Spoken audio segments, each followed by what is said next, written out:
For a decade, I had been in love with Chloe Sterling. Finally, it looked like I was going to get what I wanted. We were scheduled to get married.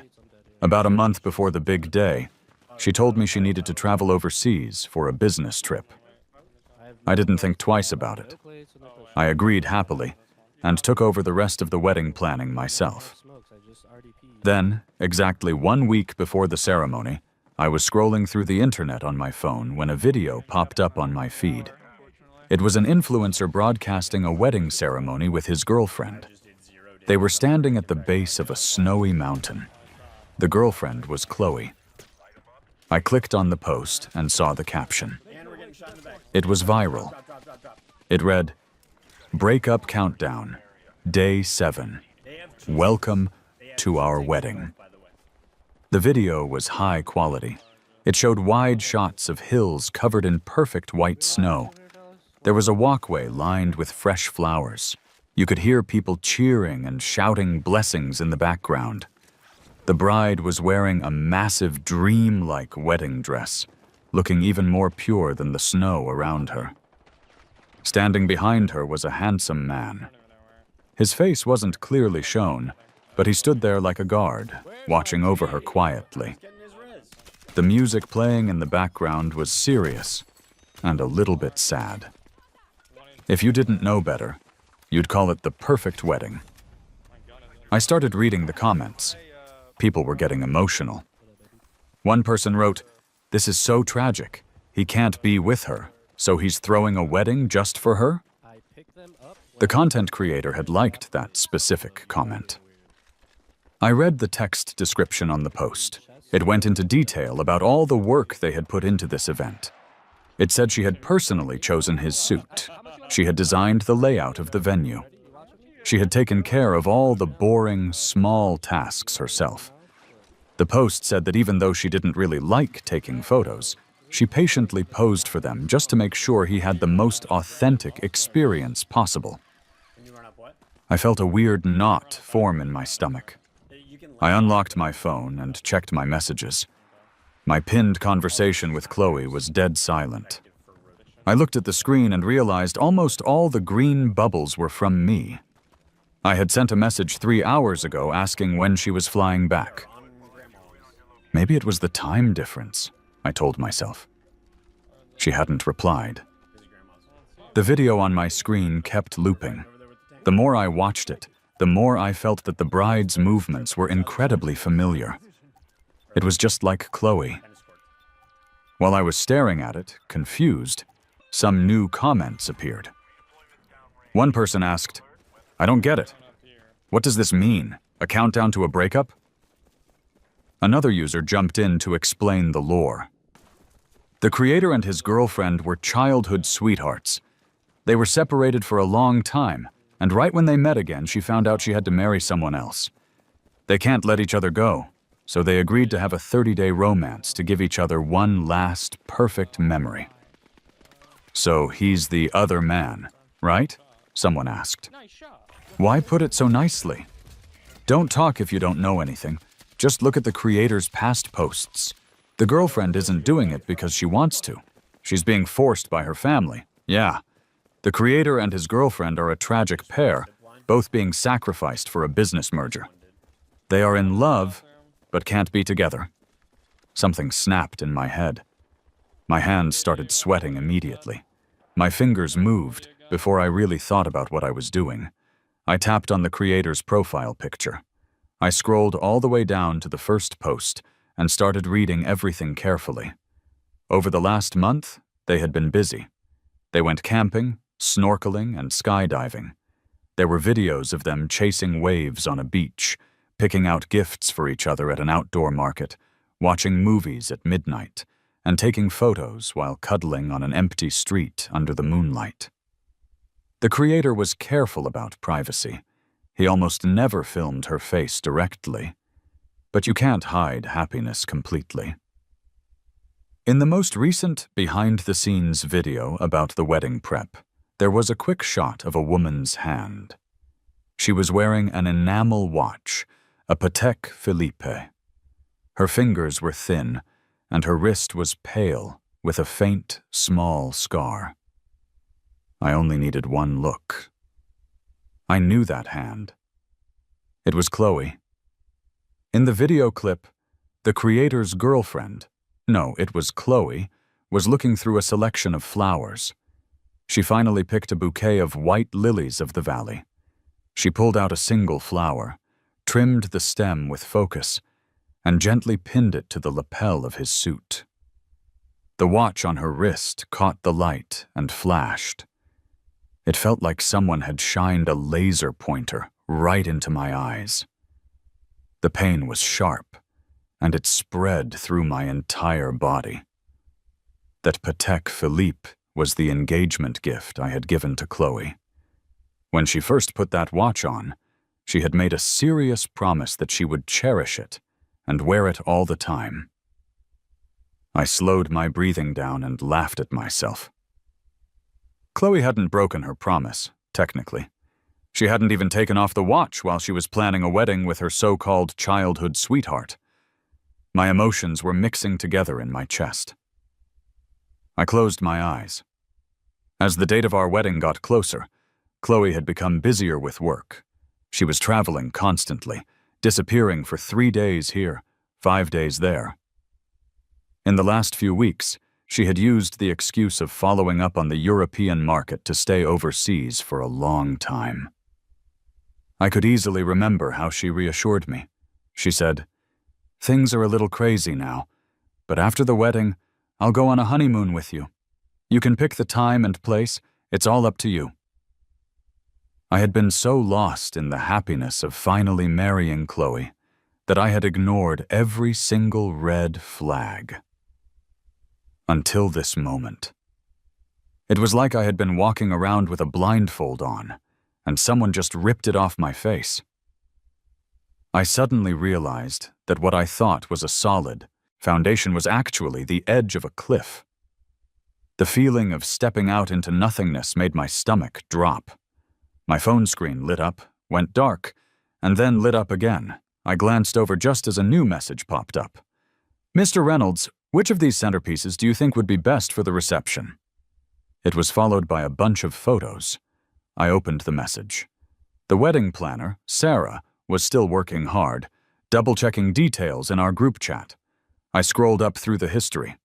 Chloe had never sent a single message in this group. Not one. It was like this wedding had nothing to do with her. All she had to do was show up on the day. I took a deep breath. The determination that had kept me moving forward blindly just evaporated. I typed out my response, word by word. "No need to choose. The wedding is canceled.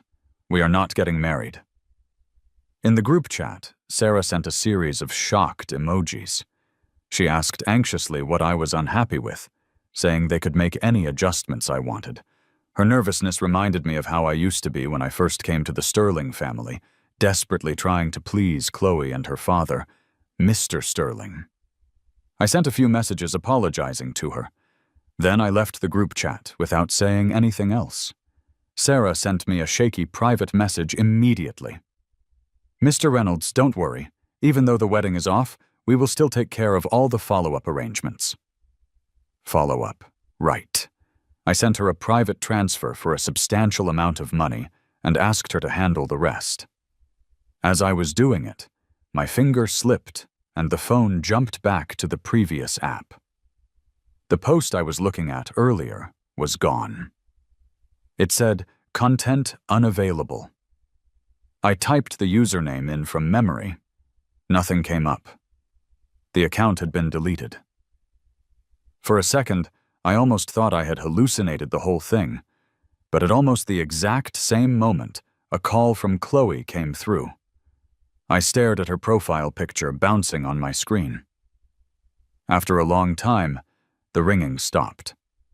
Then her messages started flying in, one after another. "Mark, what kind of game are you playing?" "Answer the phone." "What do you mean we aren't getting married? What does that mean? Say something." So it wasn't a time difference issue. She just hadn't wanted to reply to me before. Realizing that, I simply turned off my phone.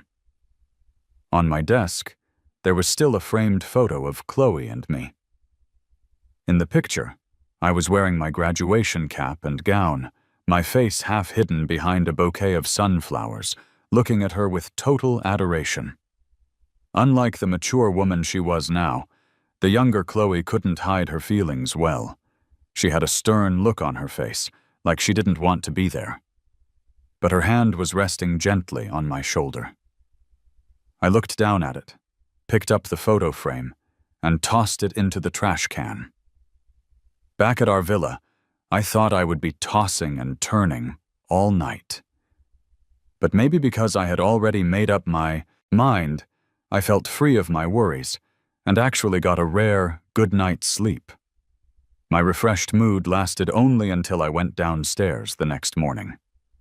A silent figure was standing quietly next to the living room sofa.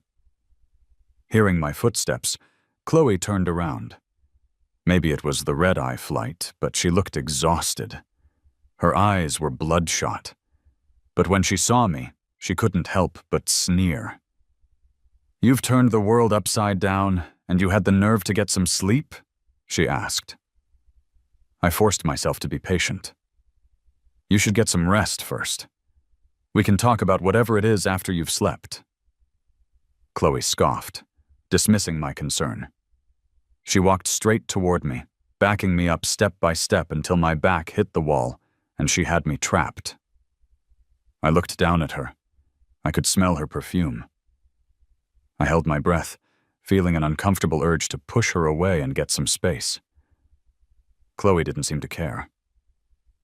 Her eyes roamed over my face. After a moment, she spoke in a playful tone. "What is it this time? What have I done to upset you now?" I turned my head away, forcing myself to stay calm.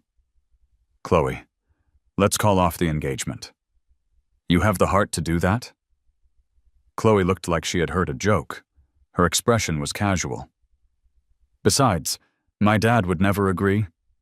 After all," she drew out her words, her tone dripping with sarcasm, "you're my dad's perfect choice for a son-in-law." "You agreed when we got engaged," I reminded her. Through dating, getting engaged, and setting the wedding date, Chloe was never enthusiastic, but she never resisted either. So I naively thought that she must like me at least a little bit. "I never said I wouldn't marry you," Chloe said with a half-smile. "You're the one calling off the wedding now. Mark, what exactly are you trying to do?" She studied me as if trying to find the answer in my face. "The wedding," I said. I felt a laugh building up inside me. "Didn't you already have one?" Chloe froze for a second. Then it dawned on her. "Oh, so that's what you're angry about." No guilt, no surprise, no denial. She even looked at me with a hint of amusement. "It was just a small ceremony. It doesn't mean anything. Julian said he wanted to hold a symbolic wedding for himself and asked me to play along. Is that really worth being jealous over?" That was her explanation. I couldn't quite put a finger on what I was feeling. I paused, then spoke in a calm voice. "My wedding with you is also just a small ceremony. It doesn't mean anything either. Since you don't sincerely want to marry me, it's better to call it off now. You don't have to worry about your dad. I'll handle it." But Chloe misunderstood my meaning. She stared at me for a while, the emotion in her eyes slowly turning cold. With a hint of malice, she reached out and touched my earlobe. "Mark, so that's your game." "My mistake. We'll go to City Hall today and get the license. That will secure your position as the Sterling family's son-in-law. You should be happy now, right?" The spot she touched burned with a searing pain that spread from my earlobe through my whole body. The hairs on my arms stood on end. Maybe the disgust on my face was too obvious. Chloe lost control of her expression, and her face suddenly went cold. "Are you disgusted by me touching you? Mark, everything you wanted, haven't I given it to you? You have money. You have status. What else are you not happy about? She looked like she had discovered something hilarious. You can't possibly expect me to love you, can you? I slapped Chloe across the face. The crisp sound echoed in the quiet room. Chloe's head snapped to the side from the blow, and she stumbled back a step, looking at me in disbelief. I stood there, numb. A tingling feeling spread from my forearm to my fingertips. A burning, stinging pain crawled up my cheek. She was the one who got hit, but I was the one who felt humiliated. I felt sorry for the old Mark. When I was 16, my mother, who was my whole world, died overnight. While I was still drowning in the grief of losing my only family, Mr. Sterling found me. He said he had been a close friend of my mother's and offered to support me through college. He invited me to stay at the Sterling estate. Chloe was indifferent to my arrival. For a while, I thought she just didn't like me, so I tried even harder to please her in every way. Until one day, rumors about me started spreading at school.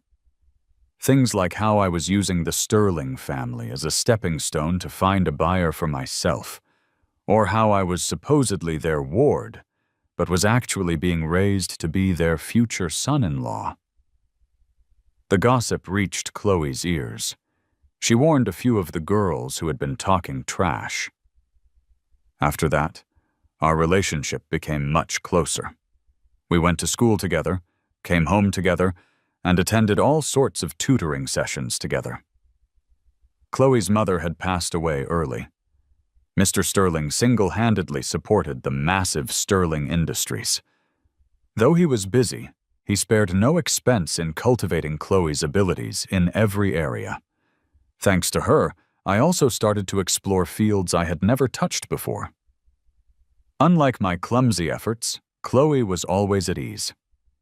The first time she taught me to ski, no matter how she instructed me, I was too stiff to move my legs. She was both angry and exasperated. How come everyone else gets it right away, but you're so slow? I pursed my lips, shook her off, and started trudging back up the hill. She gently tugged on my ski pole. A look of resignation was on her face. You have such a temper. Fine, I was wrong. I'll make sure you learn today. As the sun was about to set, I finally managed to make my first real turns. I excitedly turned my head to show off. In the distance was a magnificent, fiery sunset, the orange and red colors seeming to set half the sky on fire. Chloe was standing quietly behind me.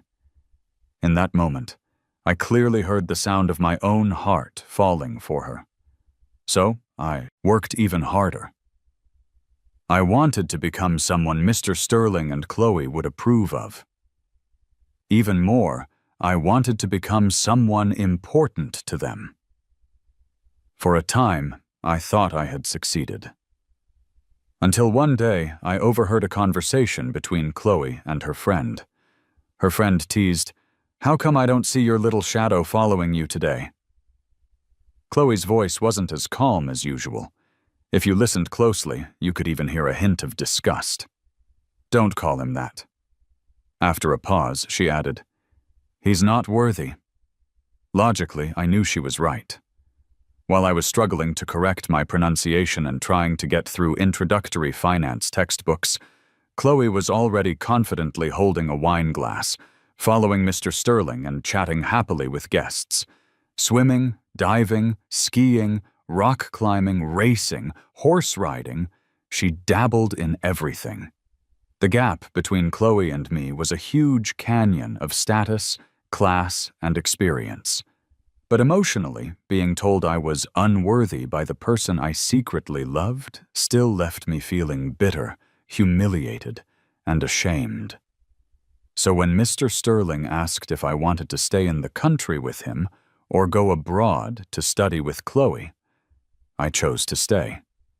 When Chloe found out, she cornered me at my bedroom door. She was furious. "Mark, will you do anything my dad asks you to? Are you that desperate to please my dad? Are you really in love with me, or just the Sterling family's money?" After she said that, she threw something on the floor and mercilessly ground it under her shoe. Take it back. Your affection is cheap. I don't want it. The door slammed shut. A long time later, I slowly walked over. On the empty hallway floor lay a shoddily made stuffed doll, the kind you see in every claw machine. When Chloe had snatched it from my hand earlier, she had awkwardly said that whenever she saw the doll, she would think of me. Now the doll lay there covered in dust, its face still plastered with a fake smile. Against the backdrop of the dirty shoe prints, it looked even more ridiculous. I was a bit drained when I got to the office. My assistant brought me coffee.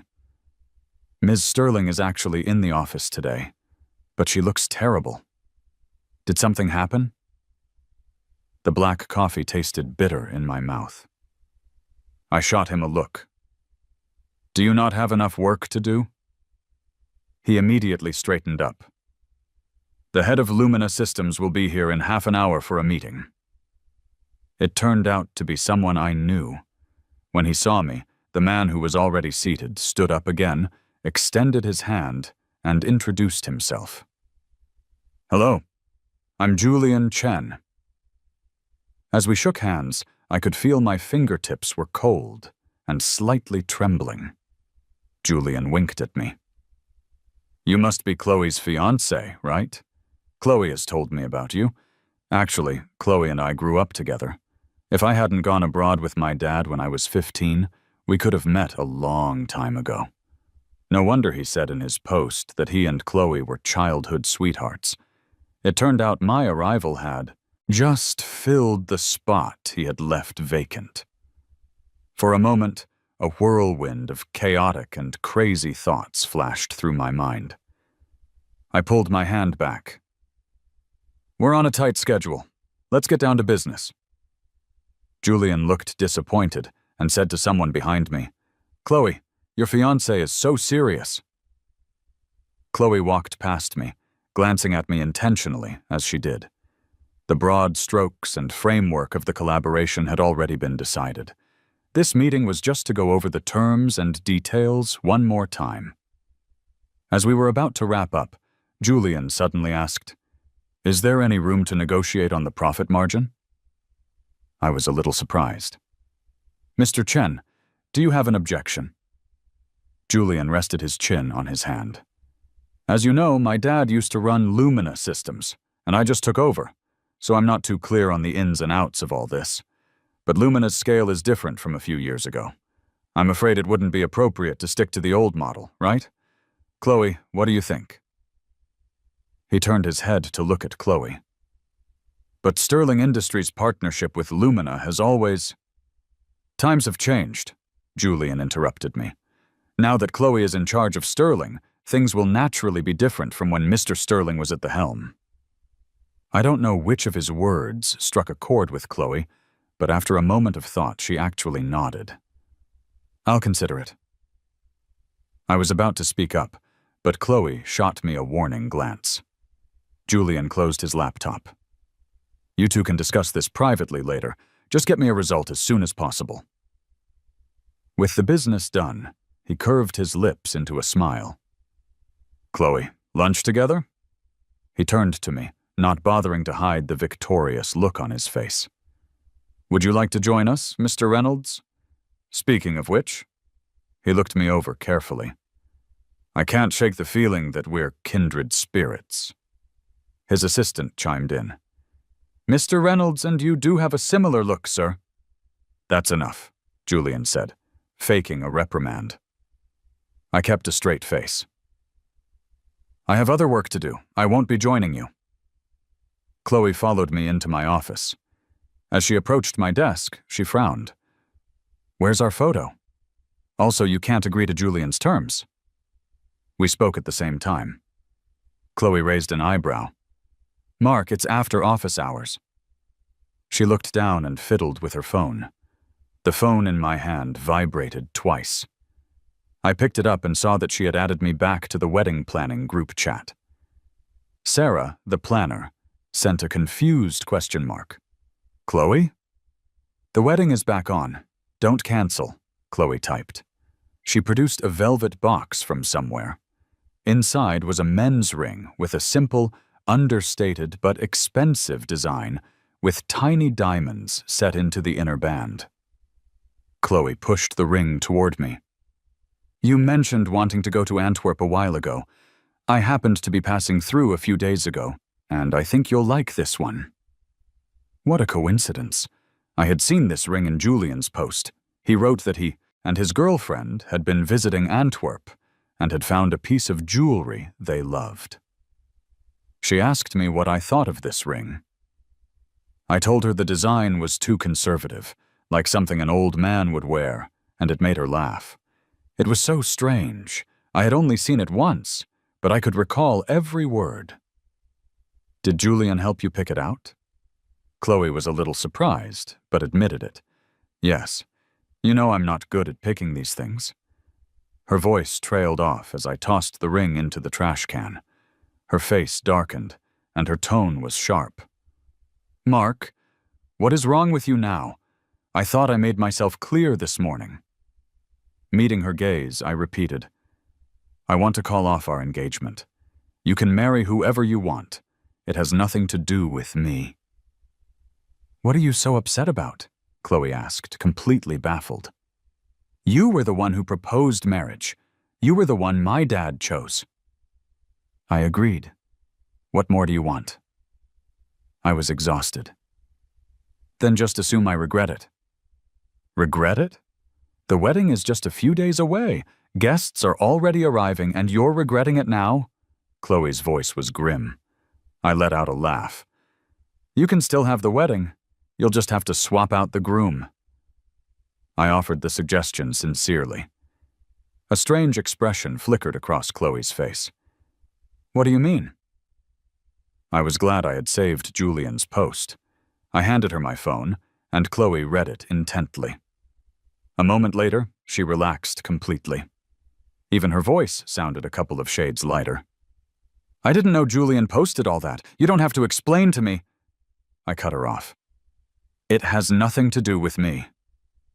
I looked her straight in the eye. Chloe, for your dad's sake, let's not make this too ugly. Whether it's Julian or someone else, if you like them, you should feel free to pursue them. I don't think your dad would object either. How generous of you. Chloe didn't seem happy. She paced back and forth in the room like a caged animal full of anxiety.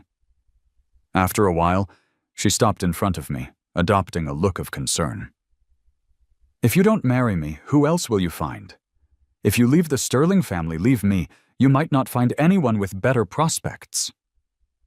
She had the capital to be arrogant. But that's my business, and it has nothing to do with you. Another long silence. Chloe finally moved. The air stirred, leaving only her back, and a stiffly spoken sentence. You can explain it to my dad yourself. I'm not getting involved. Before I pushed open the hospital room door, I thought I was prepared. I wasn't. Mr. Sterling lay frail and quiet on the hospital bed. The once unyielding titan of the business world was now barely clinging to life with the help of expensive drugs and nutritional IVs. It would be a lie to say it wasn't hard to see. I tiptoed to his bedside. As I looked down, I was startled to meet a pair of dark eyes. Mr. Sterling. My heart skipped a beat, and my expression froze. Mr. Sterling closed his eyes. You're a grown man, getting startled so easily. Not steady at all. I steadied my pounding heart. Are you feeling any better today? Mr. Sterling struggled to sit up. He wouldn't let me help. The simple movement left him gasping for air. You should be preparing for the wedding. What are you doing here? I hesitated, unable to get the words out. Mr. Sterling waited for a few minutes. I heard you want to call off the engagement with Chloe. The hospital room was silent. So silent that every word Mr. Sterling said hammered into my ears, weighing me down until I could barely stand. "Mark, you are my chosen son-in-law. You came to the Sterling family when you were 16, and I can honestly say I have never mistreated you. I wouldn't feel at ease entrusting Chloe to anyone but you. Just consider this me calling in a debt." It took him a great effort to say just a few sentences. "After you two get married, live well together. Then I can pass on peacefully." The air filled with a suffocating silence. It was like being held underwater. The oxygen grew thinner and thinner. With every breath, my lungs ached from the pressure. I took a heavy breath. "I'm sorry, Mr. Sterling. I can't marry her." "Why?" Mr. Sterling's voice was very soft. "Chloe has feelings for you. I can see it. And you've always liked her. Getting married is a happy ending for everyone. What's not to like?" "That was in the past, Mr. Sterling. Now—" The hospital room door was thrown open with a bang. Chloe stood in the doorway, her face pale. Startled, Mr. Sterling clutched his chest. His gaze shifted back and forth between me and Chloe before he waved a weary hand. "Forget it. Your wings have grown strong. My words don't matter anymore. I don't want to deal with this mess. Whether you get married or break up, you two figure it out yourselves." Chloe dragged me forcefully out of the room. Standing in the hallway, she hissed at me in a low voice. "Mark, there's a limit to this nonsense. How dare you actually come to my dad with this?" I straightened my clothes, which she had wrinkled during the struggle. "Chloe, when are you going to understand what I'm saying? I've told you 1,000 times that I'm calling off our engagement. Did you think I was joking? Or maybe—" I glanced at her sideways, intentionally trying to provoke her. "You can't bear to leave me?" As if I had stepped on a sore spot, Chloe's voice jumped an octave. "I can't bear it? Mark, you really know how to flatter yourself. Who do you think you are? Without the Sterling family, you're nothing." A nurse hurried over, whispering for her to keep her voice down. Chloe pressed her lips together tightly, her dark eyes fixed on me. I smiled. "In that case, I guess we've reached an agreement. Let's just forget about the wedding. Mark, you'd better not regret this." As I turned to leave, I heard Chloe's voice full of gritted teeth. "Regret?" Walking out of the hospital, I looked up at the sky. It was blue, vast, and boundless. My only regret was being soft-hearted enough to agree to marry Chloe in the first place. Chloe had revoked all of my access permissions in the company's system. Standing in the company lobby, unable to even swipe through the security gate, I was a bit stunned. "Mr. Reynolds, why are you just standing here?" A familiar figure glided over. Julian, carrying a briefcase, glanced over my shoulder at the security gate and smiled knowingly. "Is there some kind of misunderstanding? I happen to have some business with Chloe. Why don't you come with me?" He pulled a long-term visitor card from his suit pocket and beeped it open. Seeing my eyes fixed on the card, he explained with a smile. "Chloe said we'd be interacting frequently from now on, so this makes things more convenient for me." In the elevator, Julian complained half-jokingly. "You're looking great, Mr. Reynolds. Chloe was in a bad mood for some reason last night and dragged me out drinking until late. I'm still not quite over it." I glanced at him and nodded in agreement. "It shows. Your face is puffy, your skin is dull, your pores are huge, and your dark circles are obvious. You really should get some rest." Julian's fake smile froze on his face. I looked away. "You seem to be in a bad mood, Mr. Reynolds." After a few seconds, Julian was back to his usual self, boasting softly. "Is it because Chloe is calling off the engagement, or because she's put a stop to your work? I guess it's hard to be in a good mood when both your love life and career are in shambles. But I'm different. I came here today to sign a new contract with Chloe. She promised to give us another 5% off in the new deal. I couldn't help myself. Is Chloe out of her mind? Julian looked at me innocently. On the elevator display, the numbers ticked up slowly. I gradually calmed down. I saw the posts you made, Mr. Chen. I don't know what your goal is, but if I were you, I wouldn't try to provoke me right now. After all, I have to step aside to make way for you two tragic lovers. And one more thing. Starting a business is easy. Keeping it is hard. You and Chloe are so impulsive, selfish, reckless, and childish. I have serious doubts about how long Lumina and Sterling Industries will last in your hands. The elevator doors opened at that exact moment. Outside, Chloe stood with an unreadable expression. Julian's face changed, and he hurried to her side. He was about to speak, but Chloe cut him off coldly. Where's security? Are they just letting any riffraff in here now? The assistant behind her looked uncomfortably at her, then at me. No need to rush me out, I said, stepping out of the elevator. I'm here to resign. The moment I decided to call off the engagement with Chloe, I had also made up my mind to leave Sterling Industries and the Sterling family for good. While I was packing my things in the office, Chloe leaned against the doorframe with her arms crossed. Her tone was lazy. Be careful what you take. Don't accidentally pack any confidential documents. My hands paused for a moment.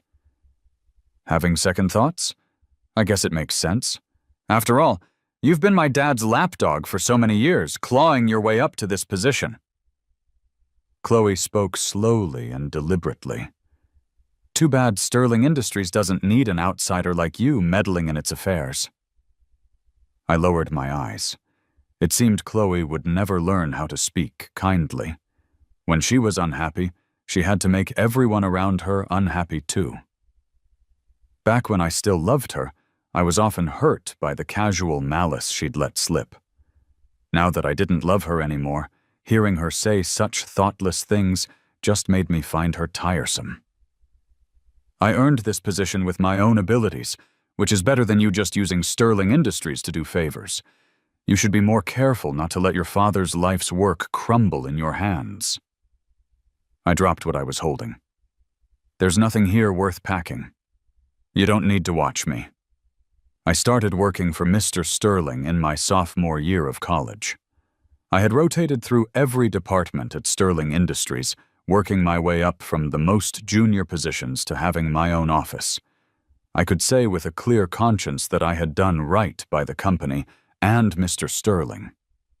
The one thing I was grateful for was the very handsome salary and bonuses Mr. Sterling had given me. At least I wouldn't have to worry about money for the rest of my life. You know what, Mark? Chloe's face darkened. The thing I hate most is that superior attitude you have, just like my dad. So what? I didn't care. We're never going to see each other again. Why should I care what you like or hate? Chloe sneered. A tactical retreat. Where else can you go besides New York? Before leaving New York, I visited Mr. Sterling in the hospital one last time. When he heard I was leaving, he was silent for a long time before sighing softly. Go. You've done more than enough all these years.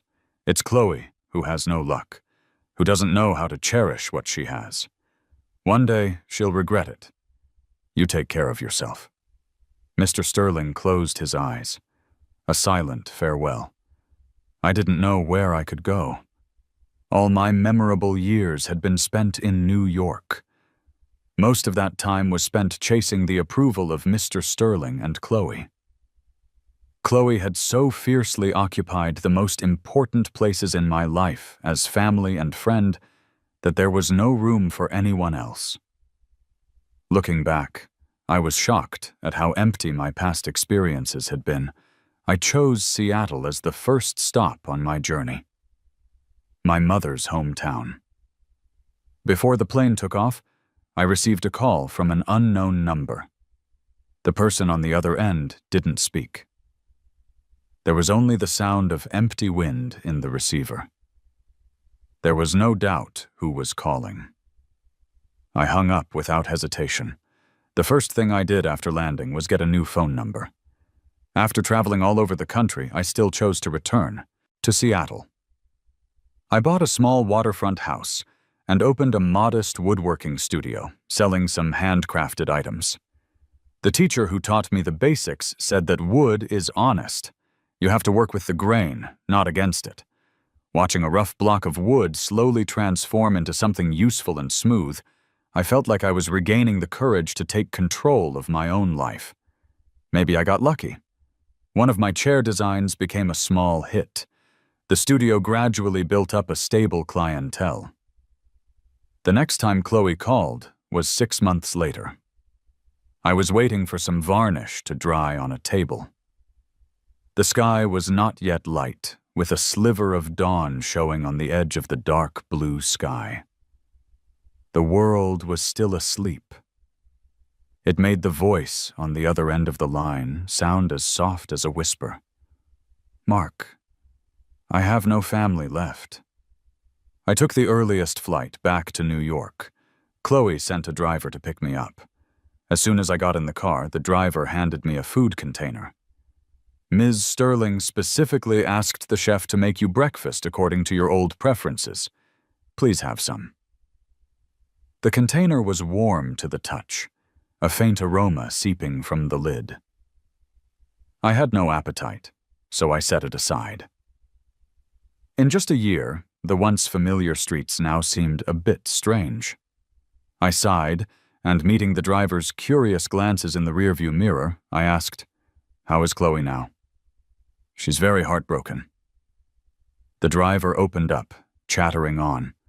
He went from her work situation over the past 6 months to how she had stayed outside the operating room all night without sleep when Mr. Sterling's condition was critical.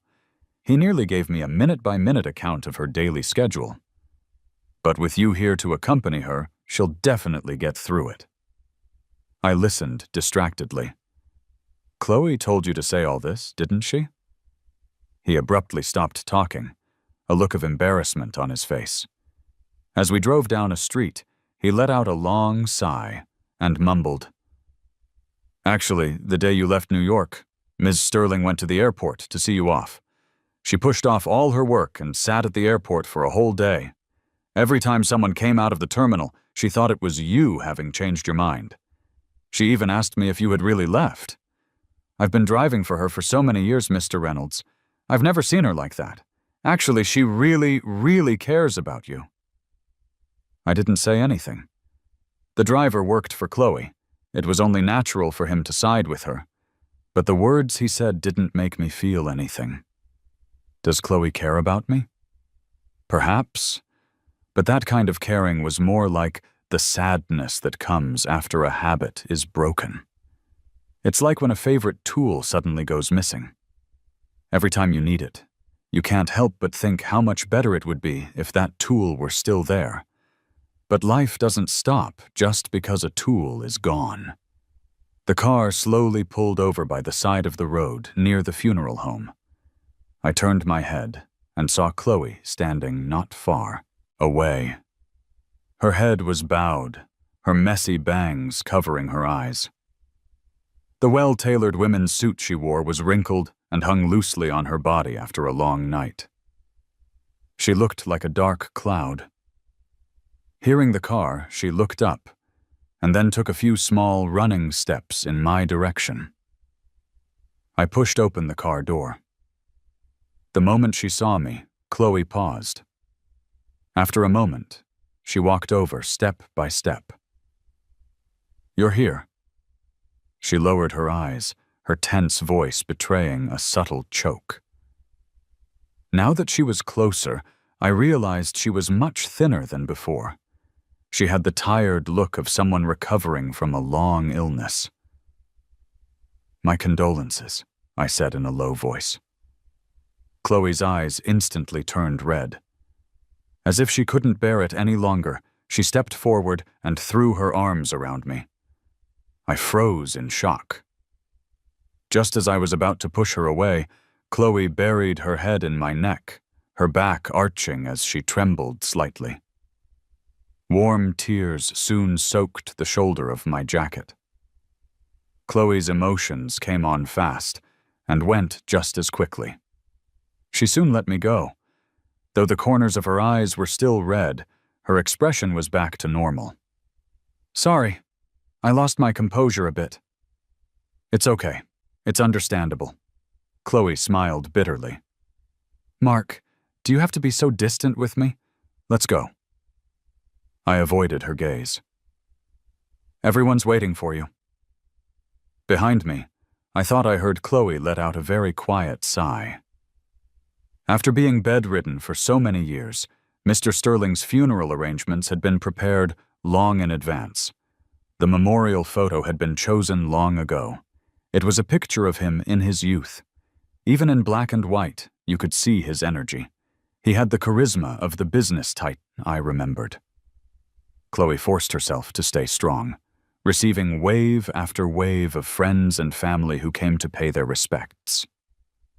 By evening, she finally had a moment to spare. "Come on, I'll take you back to the old house to rest." Before I could refuse, she said, "You've been gone so long, and no one has lived in the house. Don't you want to go see it?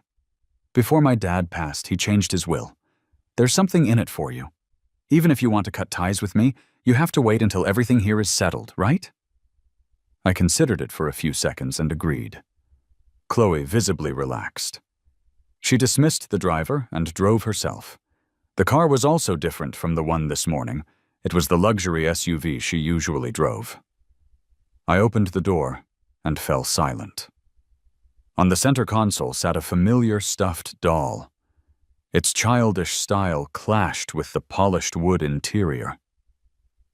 Following my gaze, Chloe reached over and picked up the doll.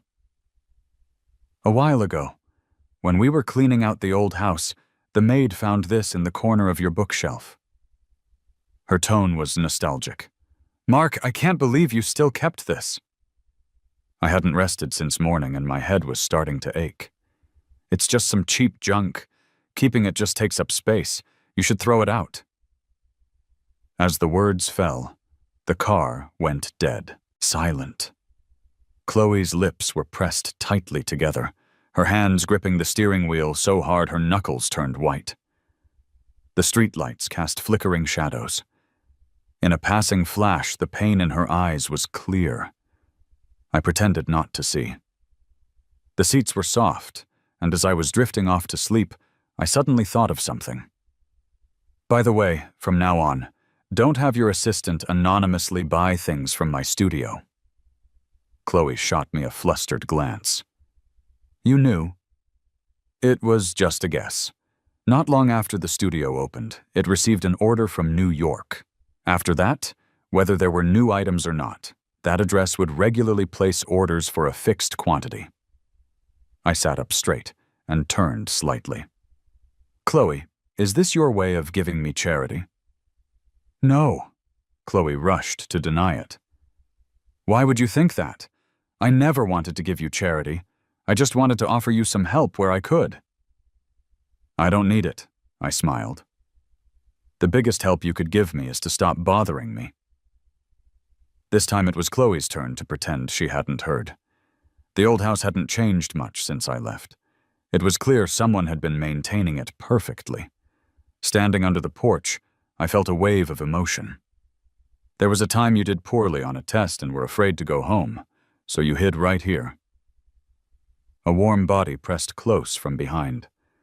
I subtly created some distance. "You were the one who came out to find me." Chloe tilted her head up slightly. "I watched you from the balcony for a long time.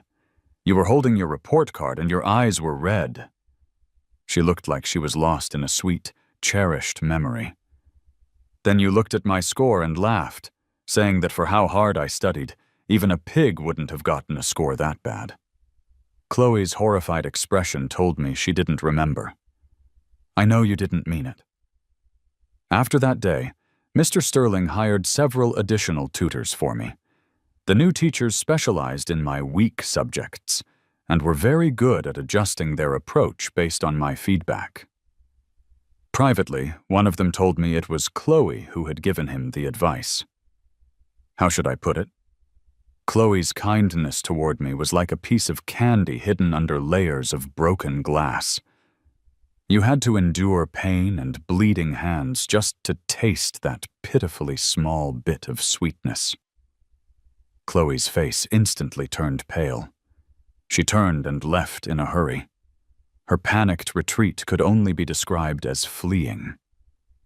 After that, whenever she spoke, she was cautious and careful, as if afraid of stepping on another landmine. Perhaps her mind was elsewhere. When the maid served the soup, she failed to move out of the way in time. A large bowl of steaming soup spilled directly onto her forearm. The startled maid apologized profusely. Chloe furrowed her brow, but she still remembered to ask me, "Mark, are you okay? Did you get burned?" I shook my head. I let out a heavy sigh in my mind. I just wanted to eat a quiet meal. Why can't I have any peace? It's so annoying. The moment that thought popped into my head, I froze. I could hear the sound of running water from the kitchen, but I sat there feeling no desire to go and check on her. When Chloe returned after applying burn ointment, her eyes were red. She sat down carefully next to me. On the back of her hand, a scar about the length of her little finger looked even more glaring under the shiny ointment. It was a wound she had gotten while saving me. Perhaps her life as a student abroad was too exciting. For several years straight, Chloe didn't return home. During my senior year, at Mr. Sterling's suggestion, I went to find her to make peace. After not seeing each other for years, Chloe had changed quite a bit. The reckless rebellion of her youth had been polished by time, gradually revealing a more refined and composed side. She didn't mention our past arguments, and played the part of a good host. On the last night of my trip, an accident happened. A riot suddenly broke out in the neighborhood where we were. In a state of extreme panic, everyone was crying and screaming, running in all directions. In the chaos, Chloe and I were separated. I was surrounded by strangers, the air filled with a mix of screams, shouts, and the sound of glass breaking. On the verge of a breakdown, I suddenly saw Chloe, her face anxious, cutting through the crowd, moving against the flow of people, walking steadily toward me. She grabbed my hand and held it tight. "Don't be afraid. Come with me." Even though her own hand was trembling slightly, I felt a sense of calm and squeezed her hand back. It was a cold and chaotic night. We held hands, running through the panicked crowd, escaping. Just as we were about to leave the riot-torn street, a group of thugs looking to rob people blocked our path. One of them had a knife. As the cold blade swung down at me, Chloe reacted instantly, raising her arm to block it for me. Just then, the sound of police sirens echoed nearby. The thugs looked at each other and ran off. The next day, the media reported on the riot. Mr. Sterling, extremely worried, called from overseas to check on us. I reassured him in a soft voice while secretly looking around Chloe's small apartment. It wasn't large, but it was very tidy. That made the few square foil packets scattered near the leg of the table exceptionally conspicuous. At first, I didn't realize what they were. When it hit me, I felt like all the blood in my body had frozen. I don't know what I said to Mr. Sterling. I just replied robotically, "Don't worry, I'll definitely talk to Chloe, as you said." The phone was snatched from my hand.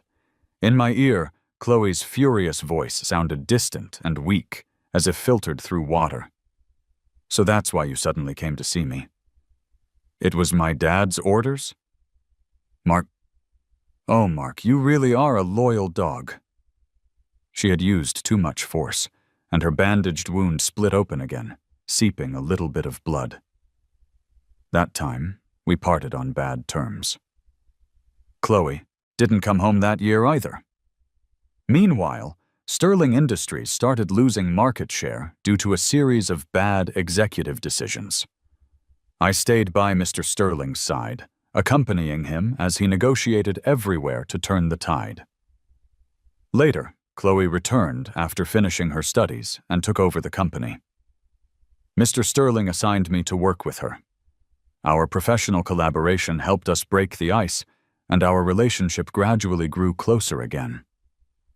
Looking back from a distance, the conflicts that lay between Chloe and me had never really disappeared. We just had an unspoken agreement to ignore them, thinking that would be enough to maintain the peace. I pulled myself out of the memories.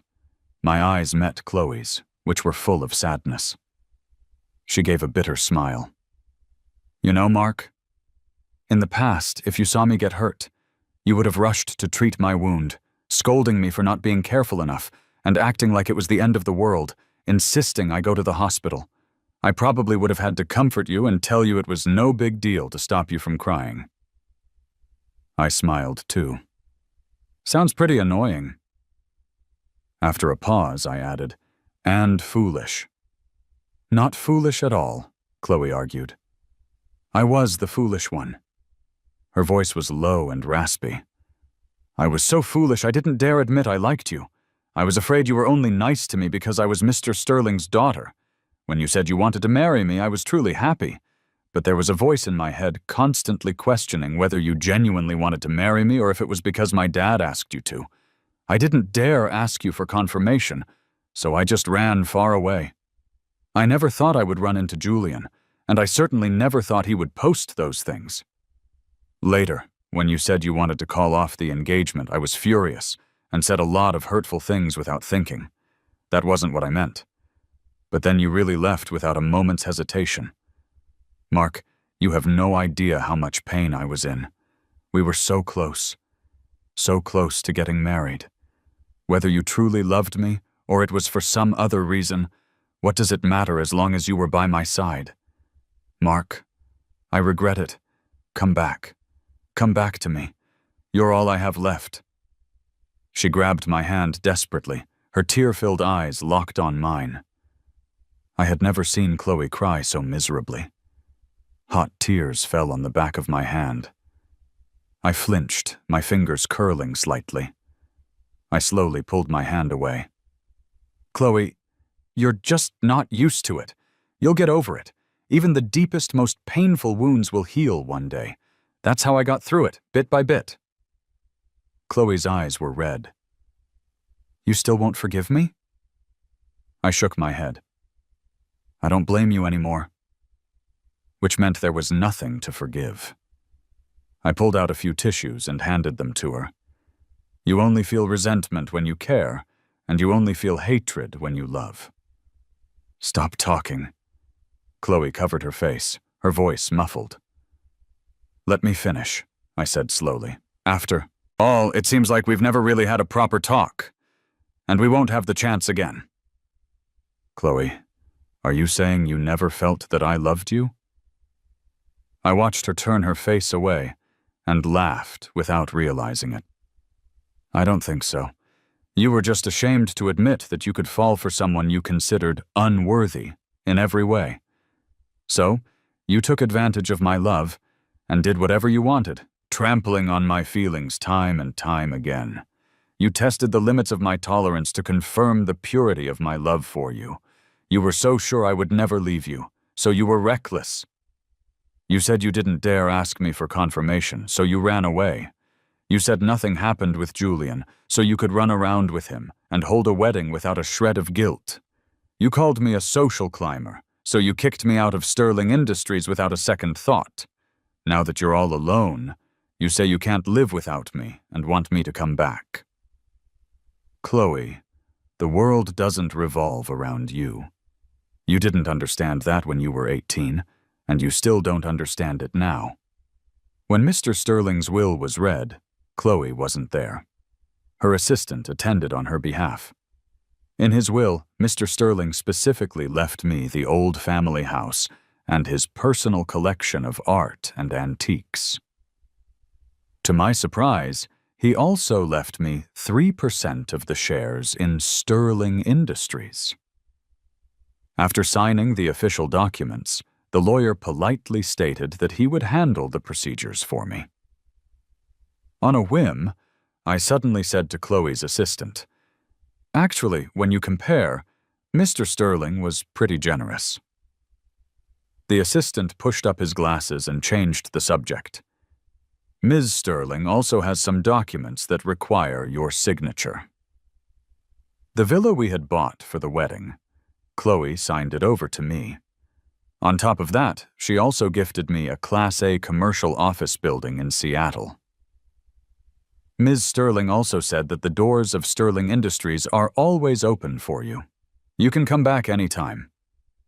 "I don't think so," I declined politely. I poured my heart and soul into that company for so many years. I'm tired. The assistant expressed his understanding. "Then please keep these properties. Ms. Sterling said to consider it compensation for your many years of work." I thought about it and didn't refuse. As I walked out of the notary's office, a black car was parked in the shade of the trees by the road. The driver got out and opened the car door for me. The assistant spoke up at the right time. "Ms. Sterling heard you have a flight this afternoon and has already upgraded your seat. The driver will take you to the airport." "No, thank you," I refused flatly. "Tell Chloe to stop making pointless efforts. The best relationship she and I can have is no relationship at all. If she has this much time on her hands, she should be thinking about the company's next steps, so my stocks don't lose too much value." The assistant thought for 2 seconds and gave a barely noticeable nod. The rideshare I had called arrived just then. Before I got in, the assistant called out to me, "Mr. Reynolds, that set of handcrafted wooden bowls you made was beautiful. Can I still order from your shop in the future?" I laughed. "You can, but Chloe can't." The car slowly pulled away. In the rearview mirror, the assistant was still standing there. A figure emerged from the shadows and stood with him, looking in my direction from afar. I looked away. Their figures grew smaller and smaller, eventually disappearing from my world completely. White clouds floated outside the window. The car turned a corner, taking me on a new journey.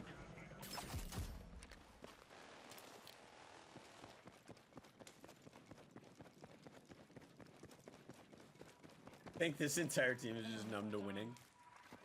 I mean, like, it's not, I mean, not the winning. I mean, obviously, like, winning is table stakes. Like, should be winning most of the games. But then, Oh, there's multiple. No. party foul. Let's go avenge Rod. Let's go avenge Rod. You're just crouching.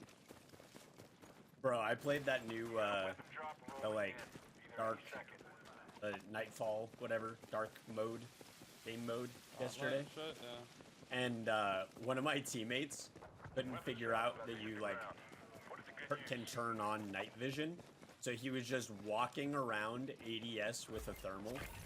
It took me a little while to I figure was that like, out, this but I'm guy, not ready. he's setting the meta. This is all new.